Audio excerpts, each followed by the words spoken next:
You know what? For the sake of fun, and because so many people have asked me to do this, I said something here. Let me fix that up. There we go, that's a lot more realistic. Anyway, because so many people have been asking me to do this, and I mean that, I'm going to make a how I make my countdowns video. Now, do I believe my way of making countdowns to be the definitive way of making countdowns? Well, yes. Well, no, of course not. Now, of course, if you go into countdown making yourself, then you'll develop your own style over time. However, I think that this is a good way to get started. I'd like to give you some tips of mine. So, let's go! Something I always start with whenever I have to make a countdown is preparation. What do I list underneath the category of preparation? Quite a few things. First off is the topic. Now, topics are usually really hard for me to think of, but something that always inspires me to make a video is a certain section in a game. For example, Top 10 Games I Love and Hate was made after I played The Desolate Hope. I didn't like the platforming sections in that game, but the battle elements were amazing. But after I'd played the game, I thought of more games that I loved and hated at the same time. Hopefully you can also be inspired by a certain part in a game. Other parts I list underneath preparation is actually listing out all of the entries themselves and gathering footage. As for listing countdown entries, I just use Microsoft Word for that. Sometimes I write down extra notes that I need to type up, but for cases like top 10 final levels, I didn't really need any extra notes. However, for top 8 disappointing games, I did need notes. In fact, I practically wrote a full-on script for number 1. And downloading footage, I use savefrom.net. It's a little unreliable, but I'm not willing to try out any other downloading sites. All you have to do is copy the URL and then paste it into savefrom.net. Oh, and by the way, if you're having trouble downloading it, it's more than likely because it's not in HD. It doesn't like accepting those for some reason, so just right-click on download and click Save As for that. So after I gather all my footage and write down everything I need to write down, I get started on the video by busting out my good old editing software. I use Movie Studio Platinum 12. I think it's another version of Sony Vegas. I don't know if it's as good, but it's a lot cheaper. I'm certain that there are much better editing softwares out there, but this one is a good startup because it's so easy to learn and it has just enough features. In fact, you can do quite a bit with this. Just don't use Windows Movie Maker. I'm sorry, but that thing is almost impossible to make countdowns with. It's just too limited. You'd be much better off investing in this. Now, before you get to editing, you're going to have to start up on your audio. You can use software specifically made for recording audio, such as Movie Studio Platinum Audio Architect. At least I think that's what it's called. I haven't used this in a long time since it used to have audio issues, but there's also Audacity. I've never used it, but I have heard that it's really useful. I don't need all sorts of fancy schmancy effects. If I want to distort my audio like this, then I can just do that with this software I'm using right now. So I just record straight from my editing software. What I usually do is I start recording, and I usually record the intro, then edit that, make the number transitions. I usually record 2 to 3 entries once per day. Now hold on there, little fella, don't hit that record button just yet. What mic are you using? I'm using this. I'm not good with model names, but this is a really comfortable headset, and it's pretty nice too. I just need a pop filter for it if you couldn't tell. But please don't settle for just anything. Sure, some laptops have microphones already installed on them, but why would you want to use that? Just to let you know, they sound like this. USB headset microphones are my go-to mics for this. After I've recorded an entry or two, what I end up doing is I have to cut out all the empty parts at the beginning and the end of what I say. Your countdown feels so much slower if you don't cut out the beginning or ends of the audio tracks. Just listen to this one right here. Other than that, obvious stuff applies. If you flub up a line, re-record it. Or if you record something for way too long and you just get to the point where you're rambling and you're not using a script, then also re-record that.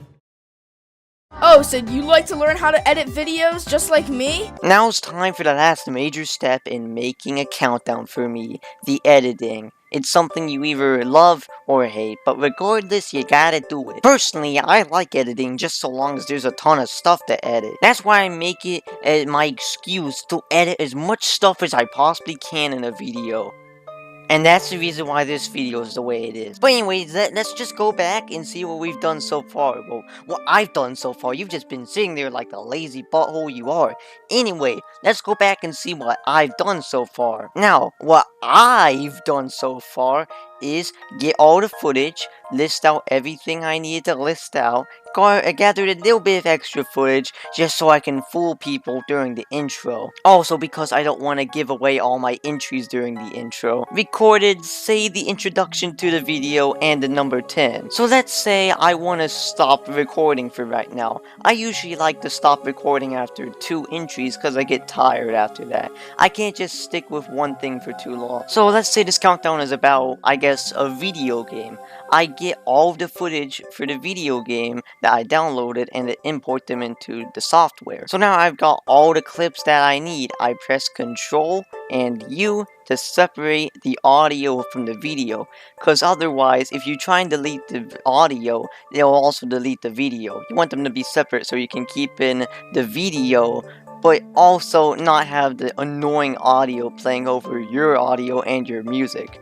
So all the material is there for you to work with. All you need to do now is shuffle the clips. This way you can keep the visuals very entertaining, I guess. That's the best way I can describe it, because otherwise you're lazy. Also, let's say you're talking about, say, the story of something. You're going to have to show off specific parts if you talk about them, that is. Or maybe if you're talking about a game mechanic and you want to show that off, you're going to have to look through your footage to see if you could find a clip of that. Make sure to do this, because otherwise no one will have any idea what you're talking about. But on top of basic shuffling, there's also additional effects that you can use. Whenever I feel like having fun or making the entry more entertaining, I try and come up with a funny joke that I can edit in there so I can make the editing experience a little more interesting. Whether it's me saying something funny and I want to add, I don't know, a swirl to it, or maybe distort my voice like I did earlier. Movie Studio Platinum 12 has a lot of stuff that you can work with here. It does take a little bit of time, and it doesn't exactly tell you what each of them does, but there are a lot of them that are extremely helpful. Now here's footage of a fake video I made. It doesn't have a whole lot of effort put into it, so I'm obviously not going to upload it. It's just for the sake of examples. At the end of this video, I showcased a bunch of effects that I use typically during my videos. Here's some important ones. If you've ever seen, say, my character or some object moving across the screen, that was through the magic of keyframing. I love doing this. Basically, with this, you can change an object's position. Heck, you can even animate with it, so let's say that I can move across the room. Let's say this hat, for example. I can move this from the top of nowhere down to Luggo's head. And if you really put in the time and effort with it, then keyframing can almost be like animation itself. You can do a lot of cool stuff with it. So if you ever see something randomly slide in onto the screen, that's through keyframing.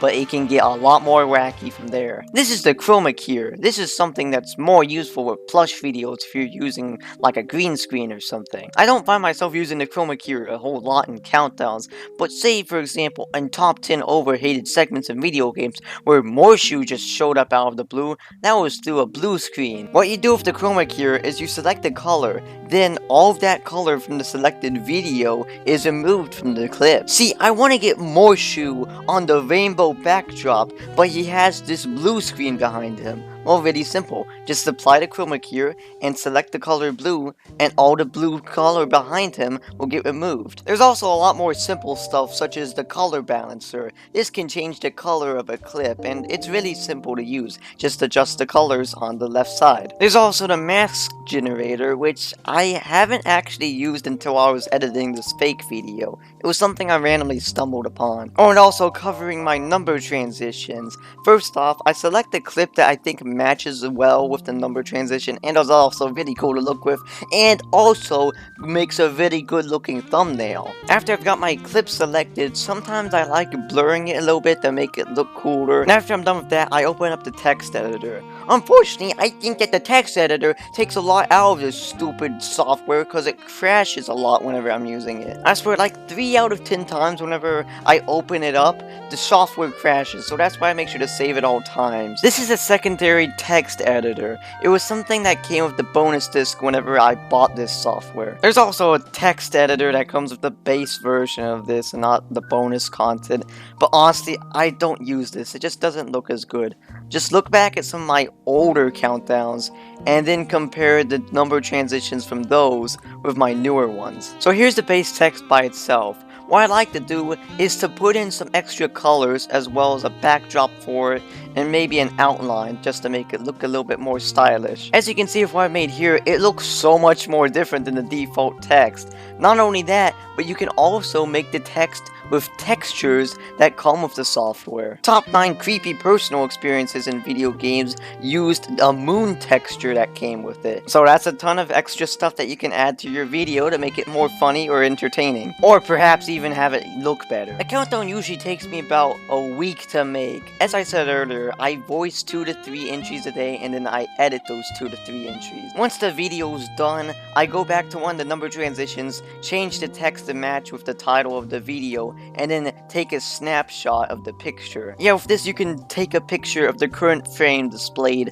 on the video preview. It's really neat, and also helps make my thumbnails better. After that's done, make sure to highlight everything, and then I render it in 1080p. After that's done, I go to upload the video, and then I attach the thumbnail to it, and it's all done. Well folks, thanks for tolerating my voice for 11 minutes. I hope this gave some good insight on how I make my videos and gave you enough tips to see if you want to make your own countdowns. But even after you upload your video, I want you to keep some more stuff in mind. I have some extra steps here. Please accept criticism. I can see that like 6 out of 10 people I see nowadays don't like to accept criticism. But that's not the only reason why you should accept criticism. You know, not just to be not annoying, but also because it can help you out. I mean, you're practically guaranteed to make a bad video as your first countdown. Look at mine. My first countdown is garbage, and I'll admit that. Even some of my later countdowns aren't that good. We all make mistakes, and even as you go on, you'll still make more and more big mistakes. But don't worry about that. Just accept criticism so that someone can tell you what's wrong with your video so you can fix it up and eventually have more fun making your videos and become more satisfied with the quality of them. Oh, and also if you get a troll comment and don't respond to it, they like that. But my brain is pretty small, so that's all the information I can supply to you guys. Have fun. Good night, gentles and gentlesmen.